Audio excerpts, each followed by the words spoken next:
안녕하십니까, 지산주도입니다. 오늘은 우리가 흔히 카센터에서 접할 수 있는 용어들, 그리고 그 부품들, 그리고 그 부품들이 하는 역할에 대해서 간단하게 알아보겠습니다. 다음 편에서는 자동차 하체와 하체 부분에 관련된 부품들을 알아보기로 하고, 오늘은 이 엔진룸 부분들을 실차를 통해서 우리가 확실하게 알아보도록 하죠. 자, 우리가 처음에 이 본네트를, 이건 본네트랍니다. 본네트를 열었을 때 눈에 보이는 거는 이 냉각수 보조 탱크와 여러 가지 엔진룸에 구성되어 있는 부품들입니다. 근데 가장 처음에 들어오면 다른 것들은 다 검은색인데, 이 구동액, 플런트라고 써있는 이 구동액과 저기에 있는 브레이크 하이드로백에 있는 리저버 탱크가 하얀색입니다. 그래서 저 통들이 액상이 적절하게 있는지, 훼손이 되지는 않았는지, 누유는 되지는 않았는지, 오염은 되지는 않았는지, 그렇게 간단하게 보시면 되겠습니다. 그리고 이 자동차는 11만 킬로를 탄 자동차입니다. 그런데 자동차는 내연기관이기 때문에 가솔린, 디젤, 그리고 LPG, 이 세 가지 다 자동차들은 기름이라는 것은 연료입니다. 연료와 전기가 있어야 됩니다. 시동이 걸릴 때는. 그런데 이 가솔린이나 LPG는 공통적으로 지금 요 부분을 보시면 요게 네모난 게 위에 보이실 겁니다. 요 부분이 점막 코일, 소위 말해서 이그니션 코일이라고 합니다. 그래서 이건 다른 차종 거지만 이그니션 코일이 이런 스파크 플러그를 이런 식으로 꽂아줍니다. 그래서 이 엔진룸 안에 이렇게 들어가 있는 겁니다. 실린더 위에. 그래서 여러분들이 보실 때 실린더는 그 부분이고 피스톤이 왔다 갔다 하는데, 그 부분에 이렇게 해서 촬영을 하게 되는데, 지금 이런 식으로 해서 여기서 스파크가 튀어줍니다. 근데 이 불꽃이 2만에서 3만 볼트를 튀기 때문에 이 점막 코일은 어떻게 보면 승합기다, 그렇게 알고 계시면 됩니다. 전기를 12볼트 갖고서는 2만에서 3만 볼트를 낼 수가 없습니다. 그래서 우리가 경찰관들이 사용하는 페리건이라는 게 있습니다. 그래서 전압을 순간적으로 높여서 여기서 2만에서 3만 볼트가 튀게 해서 자동차가 시동을 걸리는 것이 원리입니다. 자, 일로 와서 보시면 아까 말씀드린 하얀색 탱크 중에 하나가 요 브레이크 하이드로백입니다. 그래서 일반 샵에서 여러분들 뭐 브레이크가 딱딱하거나 잘 안 듣는다거나 그러면 얘를 먼저 확인을 해 보셔야 되고, 이 리저버 탱크 안에 리저버 탱크 안에 브레이크 오일이 적절하게 있는지, 이 하이드로백과 리저버 탱크 사이에 고무가 경화되지는 않았는지, 그거를 확인을 해보는 겁니다. 그래서 소위 말하는 책밸브라는 것도 있는데, 책밸브도 여러분들이 알고 계시면 정비사들한테 쉽게 그 용어에 대해서 알아두실 수가 있습니다. 자, 여기까지는 여러분들이 대충 알았을 겁니다. 자, 여기서 보시면 우리가 카센터에서 흔히 제일 많이 듣는 것들이 제네레가 나갔습니다, 발전기 망가졌습니다, 그럽니다. 발전기는 요 부분입니다. 요 부분 보이시나요? 지금 제가 불을 비추고 있는 이 부분이 발전기입니다. 이 커다란 뭉치.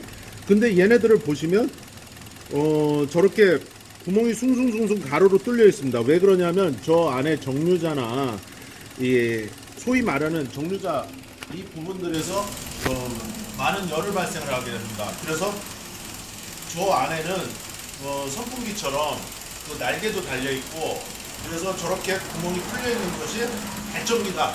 그래서 제네레다, 알터네이터, 메이커마다 부르는 것은 틀리지만 하는 역할은 같다, 이렇게 보시면 되겠습니다.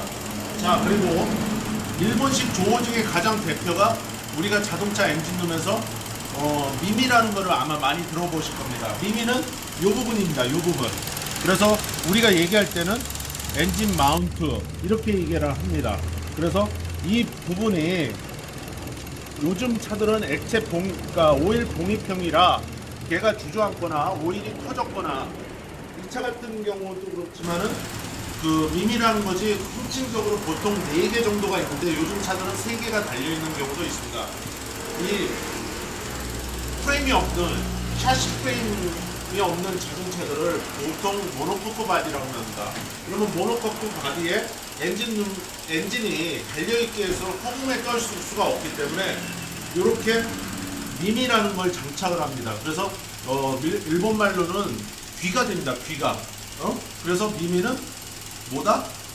엔진 마운트다. 얘가 하는 역할은 엔진의 진동을 막아주는 겁니다. 그래서 오토매틱 차량들 같은 경우에 드라이버에서 내가 엔진룸이 너무 많이 떤다. 기아를 잡았을 때 손으로 오른손으로 그랬을 때는 이런 엔진 마운트 카센터에서 말하는 미미를 점검하고 확인하고 교환하시면 되겠습니다.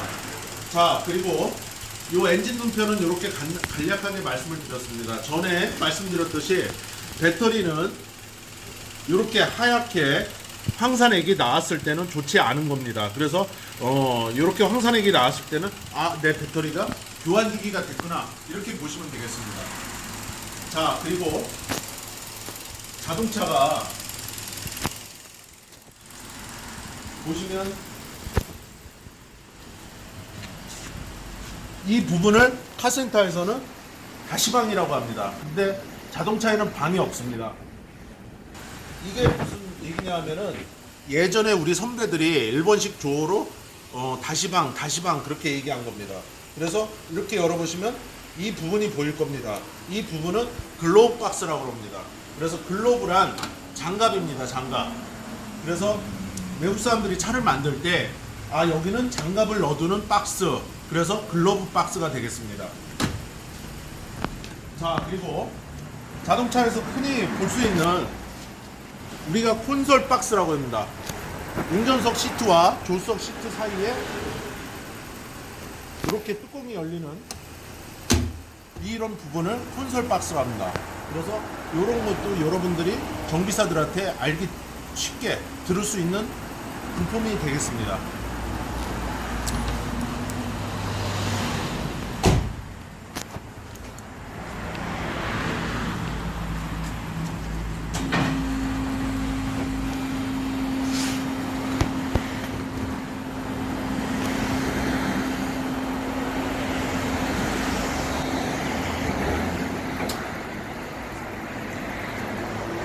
제가 자동차를 끈 이유는 지금 이 부분에서 머플러에서 물이 이렇게 나오고 있습니다. 보이시나요?